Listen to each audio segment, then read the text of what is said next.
Bonjour et bienvenue à Bâtir la crise, une grande enquête sur le logement au Canada. Nous espérons que vous apprécierez votre écoute et vous invitons à vous abonner, à partager, mais surtout à laisser un avis de 5 étoiles sur ce podcast.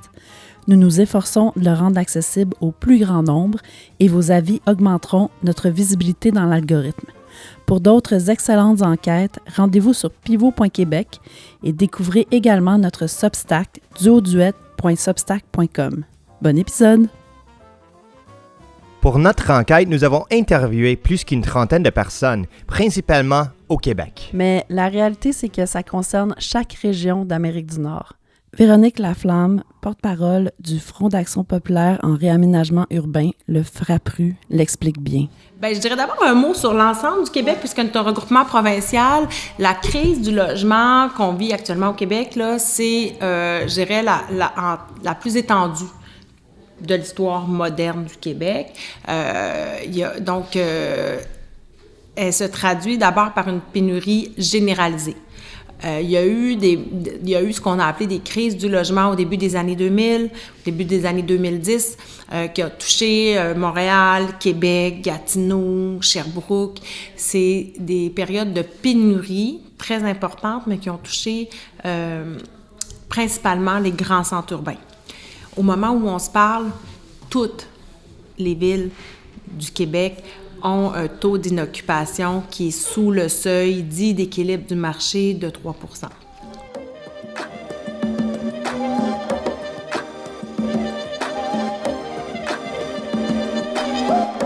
L'idée a germé pendant l'été 2024.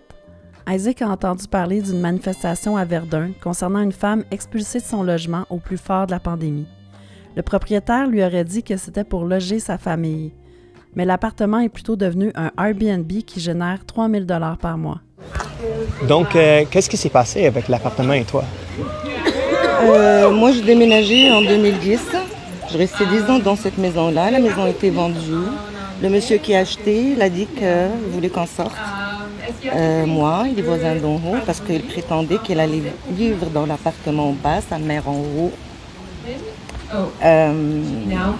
Et c'est ça, donc moi j'ai déménagé, mais après ça on découvre que monsieur est lourd Airbnb là, il n'a jamais habité là-dedans là. Ouais.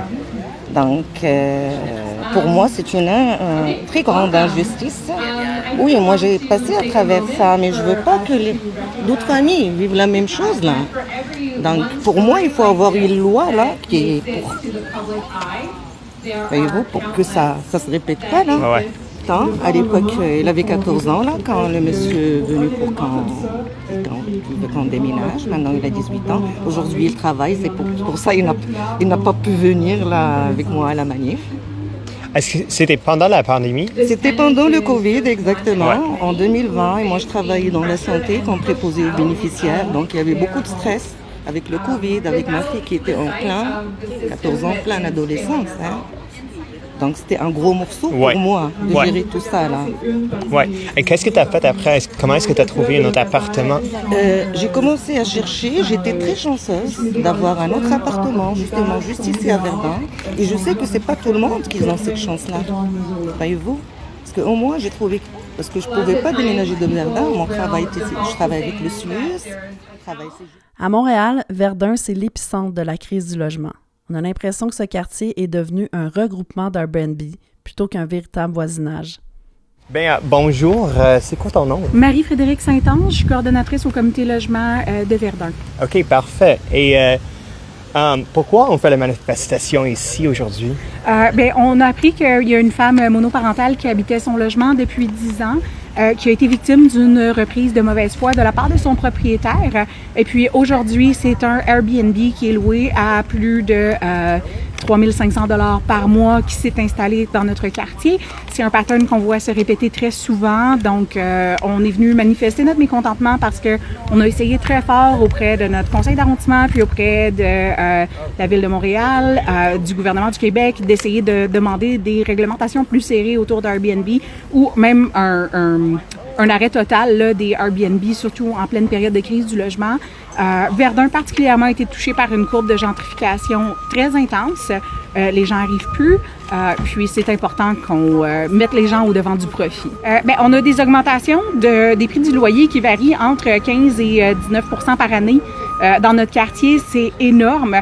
Puis on a remarqué aussi dans les dernières analyses qui ont été faites des recensements du gouvernement du Canada, il y a eu un déplacement des populations moins bien nanties. Donc on a perdu à peu près 6 000 familles à faible revenu qui ont été remplacées par des familles qui avaient des revenus de 120 000 par année et plus, dans une proportion presque exacte. Donc, c'est vraiment une aberration. Verdun, c'est un quartier ouvrier qui a été bâti par et pour la classe ouvrière. C'est aussi un enjeu parce que, historiquement, le bâti puis le parc locatif convenait aux besoins de ces familles-là. Les prix des loyers étaient abordables. Donc, on n'a pas eu énormément de logement social qui est venu s'installer dans notre quartier parce qu'on pouvait faire avec ce qu'on avait. Aujourd'hui, c'est plus le cas. Donc, il n'y a pas d'option pour ceux et celles qui ne peuvent plus arriver à se loger dans leur quartier. Ça arrive partout à Montréal. Il y a des quartiers qui sont plus durement touchés que d'autres. C'est partout au Québec. Il y a des crises de logement à Trois-Rivières. Il y en a, c'est un phénomène qui s'étale. Je pense que l'avarice des propriétaires et des spéculateurs n'a pas vraiment de limite géographique. Mais oui, il y a des quartiers qui ont été vraiment plus durement touchés que d'autres par la spéculation.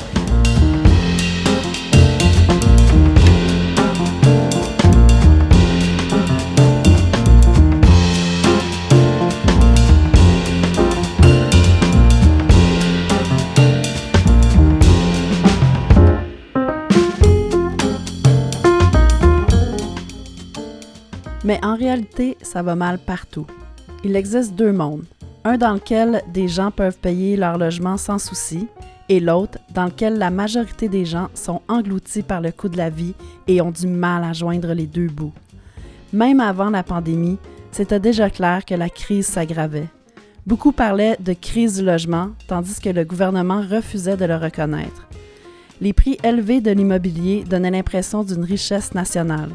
Entre 2010 et 2020, le prix moyen d'une maison au Canada a presque doublé, passant d'environ 300 000 $ à près de 550 000 $. Pendant ce temps, le loyer a presque doublé depuis 2010, passant en moyenne de 806 $ à 1402 $ au Canada. À Montréal, le loyer moyen en octobre 2009 était de 609 $ par mois, contre 1167 $ aujourd'hui. Au Québec, par mois, le loyer moyen est de 1119 $, presque 2 fois plus élevé qu'il y a 10 ans. De nombreuses idées anciennes sont remises en question à l'ère moderne. Autrefois, on disait qu'il suffisait de quitter la ville pour trouver un logement abordable. Aujourd'hui, cette sagesse est caduque, car les loyers hors des grandes villes sont à peine moins chers, voire introuvables. Certains accusent l'immigration, mais même des endroits comme Rimouski et Shawinigan sont inaccessibles. Partout au Québec, il y a une pénurie majeure. Ceci dit, faites très attention, la crise actuelle, ce n'est plus qu'une crise de rareté. C'est vraiment une crise d'inabordabilité aussi. Les loyers ont augmenté de façon extrêmement rapide. Surtout dans les municipalités où la pénurie dure depuis quelques années maintenant, on a vu les loyers monter en flèche dans des villes où on ne pensait jamais voir des loyers atteindre un tel niveau. Je pense à Rimouski, à Drummondville, encore à Granby. On pourrait revenir sur Sherbrooke, sur la situation au Saguenay-Lac-Saint-Jean, qui se détériore extrêmement rapidement. À Québec aussi, pour la première fois cette année, à Québec, dans la région métropolitaine, le loyer médian du marché, toute typologie confondue, a dépassé le cap du 1 000 $. Mais quand on regarde les prix des logements qui sont disponibles à la location, c'est sans commune mesure. À Québec, comme à Montréal et à Gatineau, il y a des familles qui cherchent des logements qui ne voient que des 5,5 à 2 500 $. Donc, l'inabordabilité est d'autant plus dure compte tenu de cette rareté-là. C'est qu'il y a des logements qui sont disponibles, mais ceux qui sont disponibles sont extrêmement chers ou bien vraiment dans un état qui n'est pas acceptable ou très, très éloigné. Donc, ce qui fait en sorte que ça met une pression immense sur les locataires qui n'ont pas de marge de manœuvre financière et aussi une pression sur des locataires qui ont un peu de marge financière, qui ont des revenus corrects, qui se retrouvent à payer 80% de leurs revenus pour se loger. Donc, vraiment, c'est dans cette...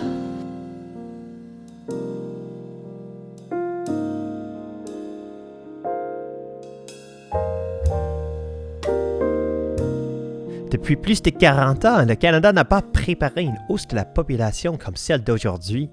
40 années de réduction du financement des infrastructures et d'évitement des projets de construction qui auraient pu préparer le pays à un tel jour signifiant que l'augmentation de l'immigration a accru la pression sur un système de logement déjà en difficulté. Mais ce n'est pas la faute des immigrants arrivés au cours de 5 ou 10 dernières années.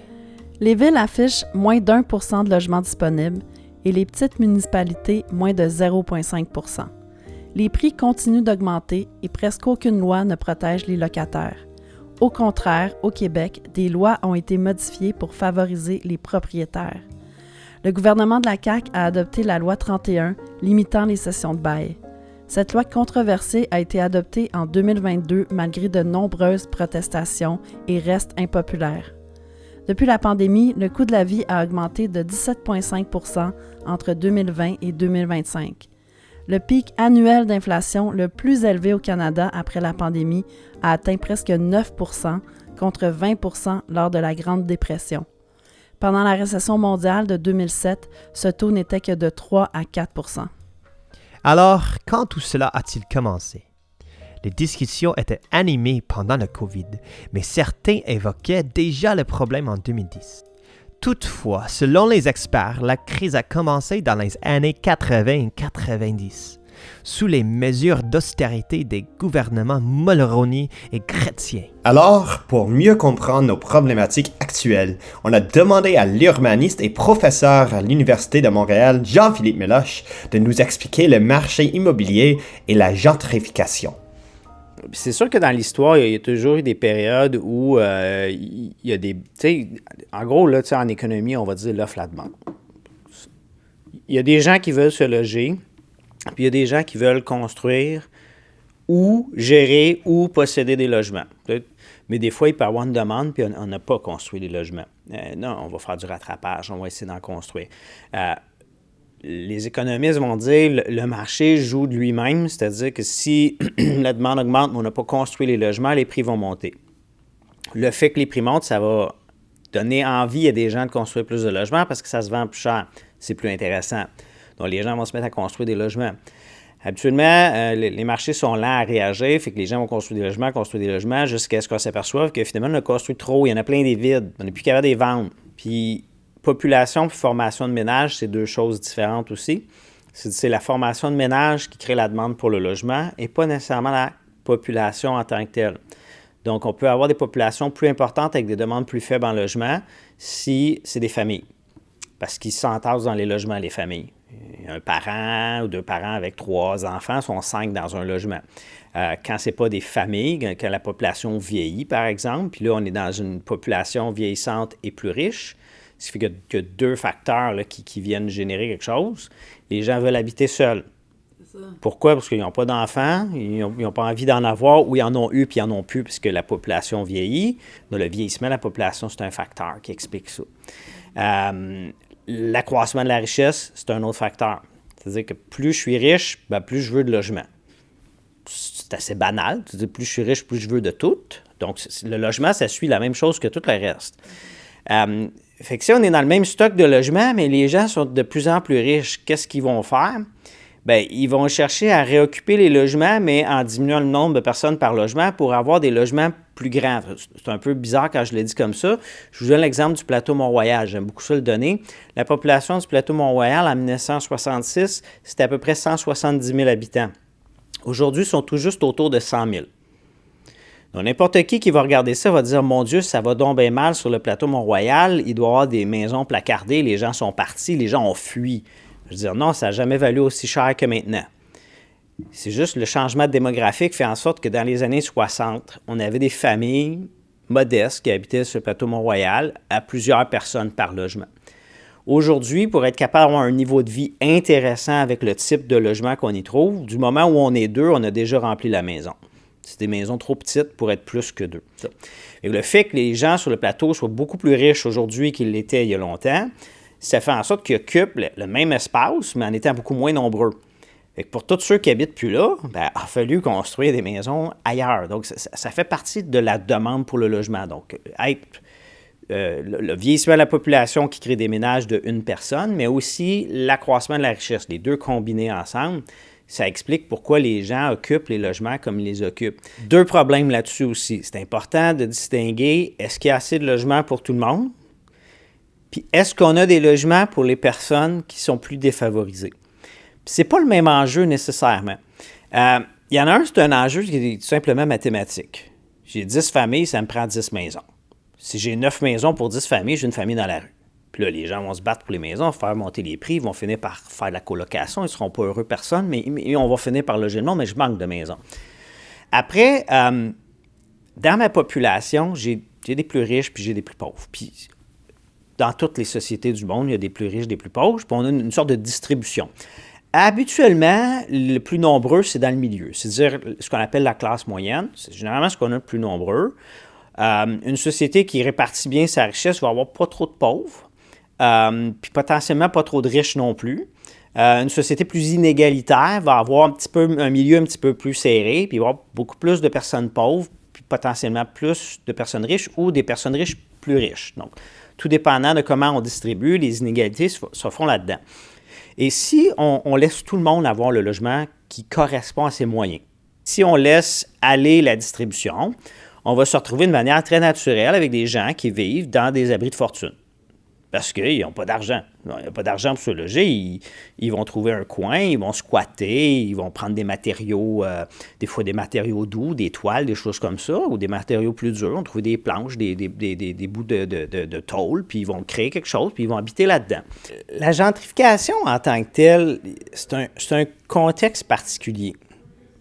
Puis tu sais, même les experts définissent c'est quoi la gentrification, on peut débattre entre nous. Pour moi, la gentrification, c'est qu'il faut partir d'un quartier qui a un statut populaire. Donc, souvent, ça veut dire des quartiers ouvriers d'époque. Les habitants d'origine, des fois, vont rester là pendant un certain temps, même des fois très longtemps. Les transformations ne sont pas radicales. Dans la gentrification, ça se fait doucement. Et là, la question qu'on se pose, c'est de dire, où sont passées nos familles modestes? Si c'est les familles modestes qui se sont enrichies puis sont devenues plus riches puis ont disparu pour ça, tout le monde est heureux.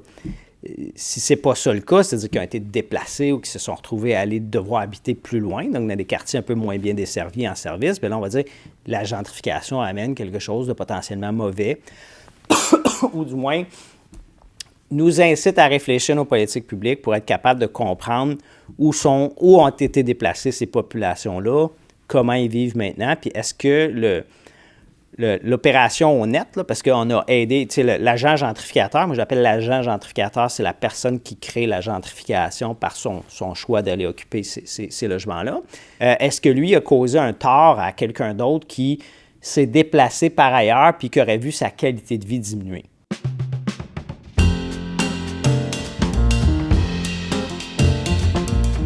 Le problème a commencé il y a longtemps, mais on en ressent les effets que maintenant. Les projets à long terme ne sont pas des priorités politiques car ils ne rapportent pas de vote immédiat. Les budgets ambitieux qui pourraient faire économiser de l'argent sur le long terme n'aident pas à gagner des élections. Le signe le plus évident de la crise est l'itinérance. En 4 ans, la population sans-abri au Canada a doublé. L'itinérance est principalement causée par l'inaccessibilité et le coût des logements, comme l'atteste le gouvernement lui-même. Nous avons interviewé David Chapman, directeur de Résilience Montréal. There's a dark side to humanity. Il y a un côté sombre à l'humanité. Regardless of how you package it, it's very present. Peu importe comment on la regarde, c'est présent. I'm aware of its consequences. Et je comprends leurs conséquences. It's not my first rodeo trying to start C'est pas mon a premier center. I've barbecue. been blocked before. I've had neighbors kick me out of a neighborhood before. J'ai déjà eu des voisins qui m'ont mis dehors de mon quartier. Of what happens when you get it wrong and what the neighbors can do to you. Okay? Et je sais comment ça fonctionne quand il y a des voisins qui se mettent à se mobiliser pour mettre des gens dehors. C'est ce qui est arrivé avec mon premier refuge dans Westmount. Il y a des gens qui sont allés voir le maire et qui ont réussi à nous évincer.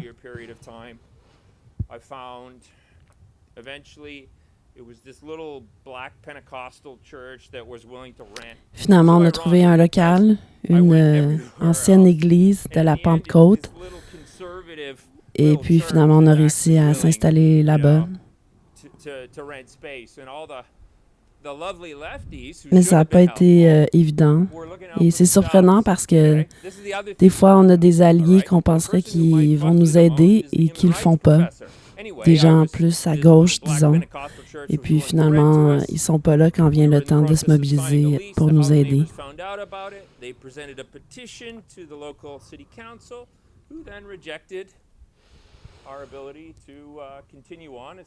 Et puis, ceux qui étaient contre nous ont présenté une pétition à la mairie pour pas que le projet ait lieu.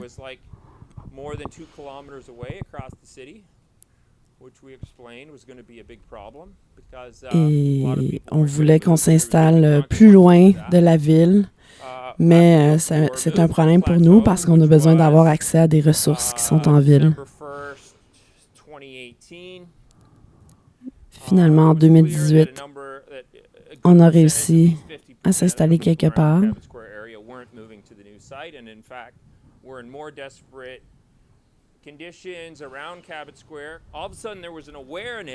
On s'est finalement installé près du square Cabot. Il y a beaucoup de personnes en situation d'itinérance. Et finalement, on a vu la différence en s'installant près d'une population vulnérable où on vient en aide de façon quotidienne à ces gens-là.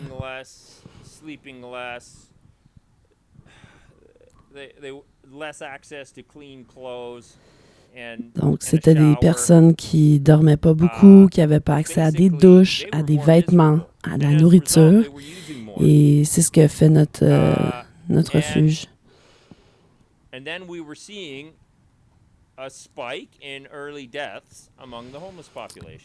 Et à cause du manque de ressources, on voyait un taux de mortalité chez cette population-là qui augmentait.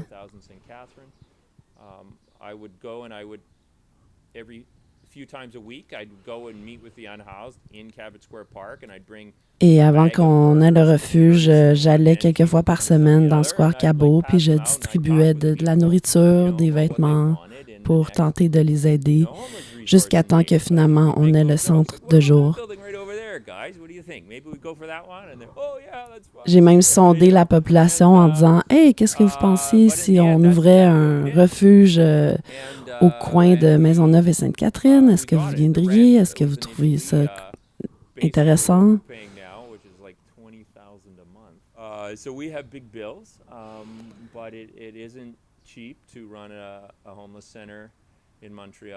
Et c'est pas évident de construire un centre de jour.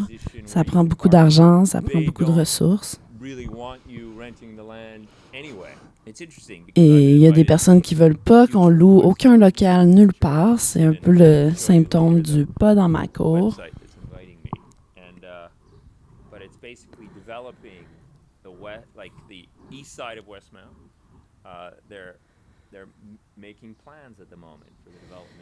La ville de Westmount, à laquelle on est un peu affilié parce qu'on est juste sur la frontière, est en train de beaucoup développer l'Est, donc un peu où on est. Il y a des plans de développement en ce moment, donc on va essayer de rester où on est, mais c'est toujours un risque.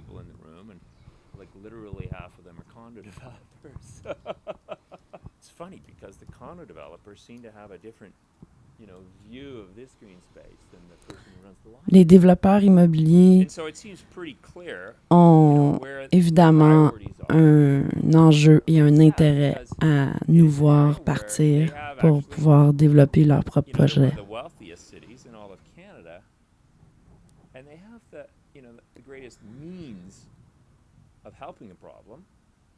Et on penserait qu'une ville comme Westmount, qui est très riche, une des plus riches en Amérique du Nord, voudrait participer à une solution, aider les gens, aider à régler un problème. Et pourtant, ils ne le font pas. Ils pourraient aider à nous servir de ressources pour régler des problèmes de base, mais ils ne sont pas là. find themselves quickly hassled in Westmount, and that will continue as the new condos go up. And then what happens is they move to the surrounding areas, and now the boroughs, they find themselves in a situation where now they have a higher concentration of the in-house because there's a borough next to them. Et il y a beaucoup de développement immobilier qui se fait, qui ne sont pas accessibles, un peu partout, un petit peu autour aussi de certains quartiers, en périphérie, et ça contribue évidemment à la crise du logement, et ça fait que de moins en moins de personnes ont accès à des logements.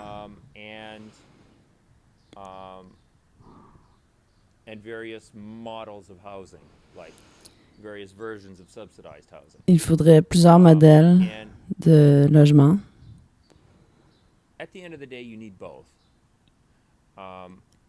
Mais le truc avec les populations vulnérables, c'est que oui, elles ont besoin de logement, mais elles ont aussi besoin d'accompagnement.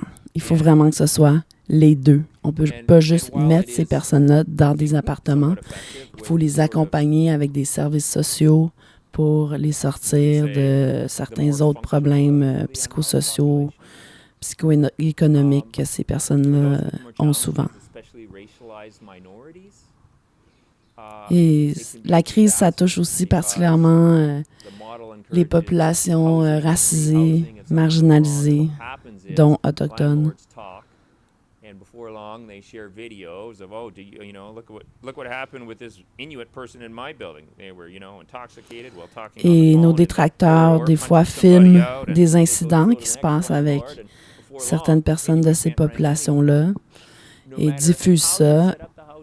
Et évidemment, ça ne nous aide pas. Il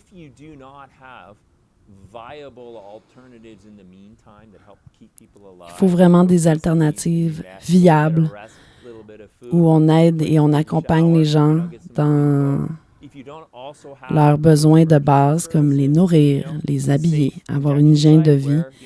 Et il faut ça même avant d'envisager des solutions pour le logement.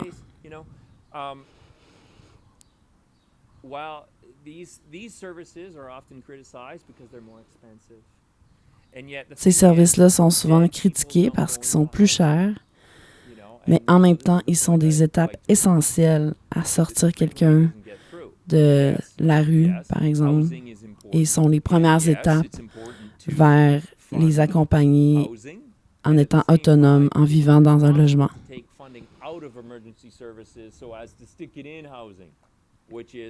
What we see sometimes in Quebec.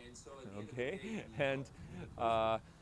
And so at the end of the day, you need both. On a besoin d'endroits où les gens peuvent être tenus en vie. Et on a aussi besoin d'alternatives au logement. Nous n'en sommes qu'au début pour bien comprendre cette crise. La semaine prochaine, nous vous présenterons nos entrevues avec certains des principaux chercheurs sur le sujet. Nous serions ravis, si vous avez apprécié cet épisode, que vous nous donniez 5 étoiles sur votre plateforme de balado. Consultez pivot.québec pour d'autres enquêtes et vous pouvez visiter duodouet.substack.com.